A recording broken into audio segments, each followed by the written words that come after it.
Então vamos lá, quando nós falamos sobre Guerra Fria, isso não se limitou apenas sobre espionagem, ou da corrida armamentista ou das disputas geopolíticas. Travou-se também uma guerra super feroz pelo coração e as mentes das pessoas, que era a Guerra Fria cultural. E quais eram os arsenais dessa época? Eram filmes, literatura, artes plásticas e principalmente a música. Mas enquanto o governo americano buscava trazer o jazz como símbolo da liberdade e da criatividade desse mundo livre dos Estados Unidos, uma dessas maiores armas acabou surgindo lá nos becos escuros de Nova York. Então, para que a gente compreenda essas questões de forma mais profunda, a gente precisa entender esse conceito de soft power.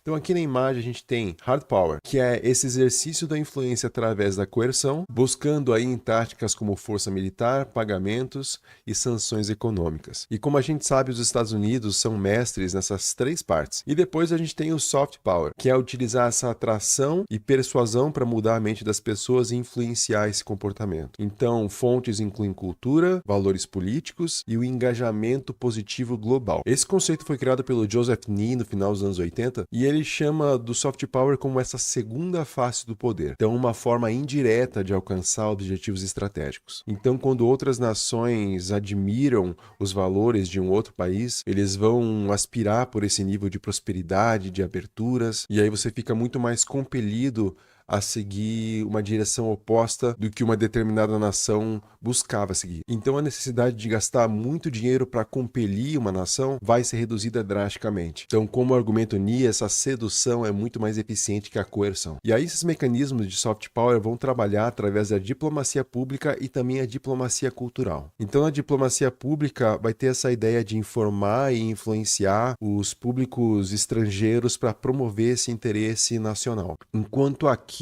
vai ser mais um campo de troca de ideias, de informações, valores e outros aspectos culturais, com a intenção de fomentar uma compreensão mais facilitada de todas as pessoas. Então, por exemplo, pode ser o ensino de línguas, intercâmbios acadêmicos e até a exportação de produtos culturais como filmes e música. E aqui então a gente conquista o soft power, que aqui está com o poder brando. Mas é importante dizer que isso aqui não significa que é propaganda. Então, propaganda é esse uso de informações seletivas, informações enganosas, com essa ideia de manipular uma audiência. Já essa diplomacia cultural vai estar mais na questão da partilha, na questão do diálogo, para que o público tenha suas próprias interpretações. E é claro que a gente está falando algo aqui que tem uma linha muito tênue entre um e outro. E é claro que o cinema de Hollywood vai ser esse maior exemplo. Esse enorme potencial de moldar opiniões, de moldar pensamentos, comportamentos, fornecendo essas imagens, esses sons, que vão se entrelaçando na vida cotidiana das pessoas. E aqui a gente entra então no contexto da Guerra Fria. O bloco capitalista, liderado pelos Estados Unidos, o bloco socialista pela União Soviética. Então é claro que a Guerra Fria não se limitou apenas a alianças militares, como por exemplo a OTAN para o lado dos Estados Unidos, ou o Pacto de Varsóvia para o lado da União Soviética. Houve também essa Guerra Fria cultural. Esse esforço sistemático de ambos os lados para mostrar a superioridade do seu estilo de vida, do seu sistema socioeconômico e da sua cultura. Então os Estados Unidos procuraram difundir esse American Way of Life, associado nessa liberdade, o individualismo,